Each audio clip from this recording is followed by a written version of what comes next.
The human story begins with a catastrophic fracture.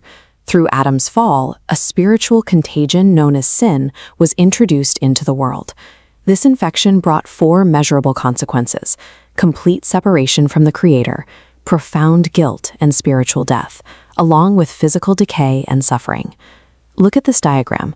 On one side is humanity, on the other is God. The lines attempting to cross represent human effort, religious dedication, morality, and good works. Every attempt falls short. Human nature lacks the power to reverse its own condition or bridge the gap to a holy God. This barrier is permanent because of a strict theological reality. A holy and just God cannot ignore a cosmic crime. To dismiss sin without consequence would violate his own justice. Humanity is trapped on one side of a locked equation.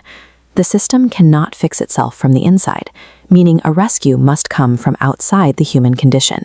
For centuries, the expectation for that rescue followed a specific archetype. People looked for an imposing monarch riding in by force to destroy earthly enemies and establish a dominant political empire. But earthly enemies like Rome or Babylon were only symptoms. The deeper forces killing humanity were invisible: sin, death, and spiritual isolation. A spiritual virus cannot be defeated by a sword. Conquering armies and political rulers are powerless against a systemic disease residing deep inside the human heart. To eradicate the root problem, the true Messiah took a different approach. He did not arrive in military dominance. He arrived in complete humility. Humanity was demanding a sword to solve a problem that required a scalpel. They needed a savior who would deal with the internal cause rather than the external symptoms. This brings us to the Incarnation. The Creator of the universe stepped down from eternity and wrapped himself in fragile physical flesh. As the servant, he actively embraced the darkest parts of the human experience. He took on physical weakness, absorbed social rejection, sat in profound grief, and endured intimate betrayal. This proximity to pain was a calculated, deliberate choice. God chose to personally understand and carry human sorrow. A distant deity shouting a pardon from the safety of heaven demonstrates power, but stepping directly into the trenches of human suffering demonstrates sacrificial love.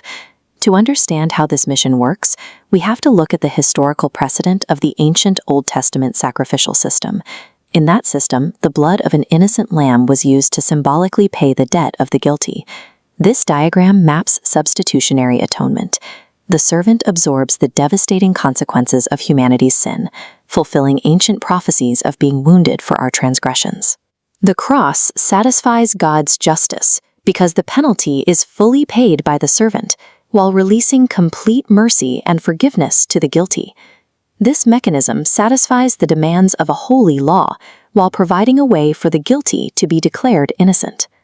The servant's death functioned as a tactical strike, shattering the power of Satan and ending the finality of death. His return to life and subsequent ascension provide the proof that the payment was accepted. Because the debt was cleared, death could no longer hold him. For believers, this results in concrete guarantees. God relates to human pain, salvation is a gift of grace, and forgiveness is fully available.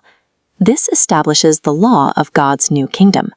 Unlike earthly empires built on pride and domination, this eternal kingdom is built on humility, obedience, and love. The path of the suffering servant provides the mechanism for humanity's rescue and the model for a kingdom where greatness is achieved by giving one's life